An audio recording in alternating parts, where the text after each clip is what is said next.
Okay, so today we're going to be talking about the lure of Instagram and how it can be so problematic for so many of us.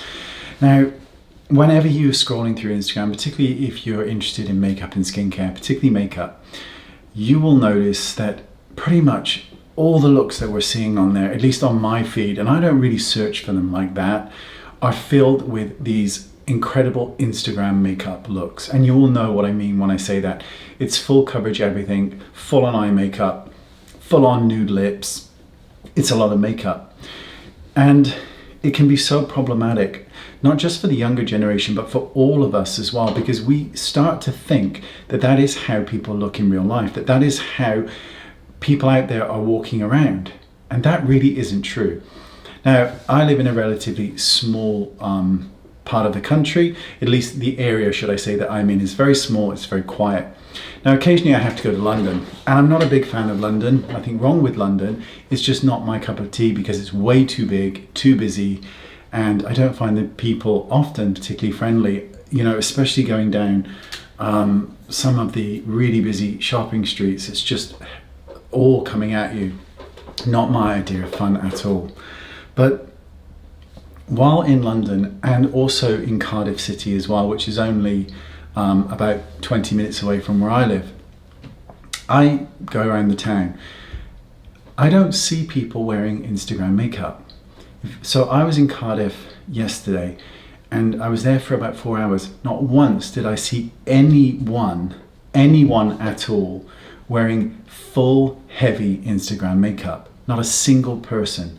Now, while I was in London, I did actually see some of the more full coverage looks, but they weren't actually the ones on women in the streets. They were behind makeup counters, not all of them, but I saw a few. And again, it was only a few.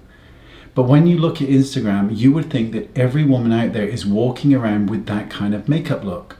And it's simply not true. In real life, that isn't the case. But we are mistaking Instagram for real life, even though instinctively we know that isn't the case. We do suddenly seem to think, hang on, that's how I need to look.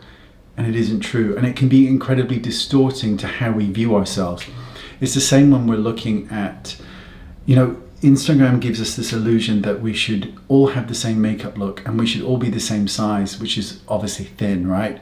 And that we should all aspire to that. Even if it doesn't suit us, even if it's not available to us, we should still strive for those things.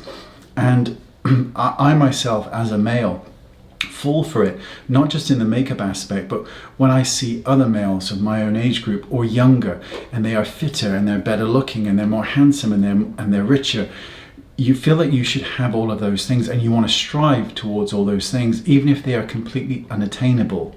We spend a lot of our time wasting our time looking at those things and wanting those things and thinking that we need them in order to be happy.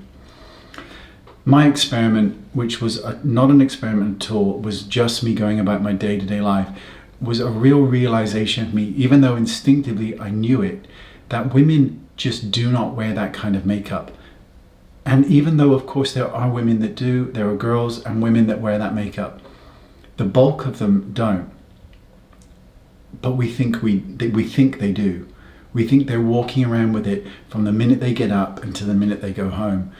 And then we realize that that isn't the case. And that, I mean, I cannot tell you the amount of women I saw who were literally just had a little bit of foundation, mascara and blusher on, you know, a little lipstick, the lightest coats of things. Everyday women. And I'm not talking about 50-year-old women. I'm talking about 20-year-old girls as well, 30-year-old girls. I think we kind of think that if you're 20, you're going to have this full coverage makeup and this full Instagram look. But then when you're 50 or 60, you just don't want that. But there were the young girls not bothering with that either. And they're the generation that the Instagram is trying to capture. And it's distorting our reality of what truly makeup is. Now, makeup is about self-expression and it's about how you see yourself being beautiful. And that can mean a full face of makeup or it can mean nothing at all. But the bulk of people just aren't falling in that narrative of looking like Instagram models. They really aren't. But we still believe that that's how we should look. And it's distorted. It distorts our perspective of things. It distorts our children's perspective of things. And it's just wrong. I'm all for Instagram and I'm all for showing amazing makeup. I really am. But it can make us feel and think that that's how we should look. when the bulk of the population just doesn't look like that and isn't wearing that kind of makeup? I would love to know what your thoughts are on this subject. Leave them below in the comment section. I'm going to read them. Thanks for watching. See you all soon. Bye bye.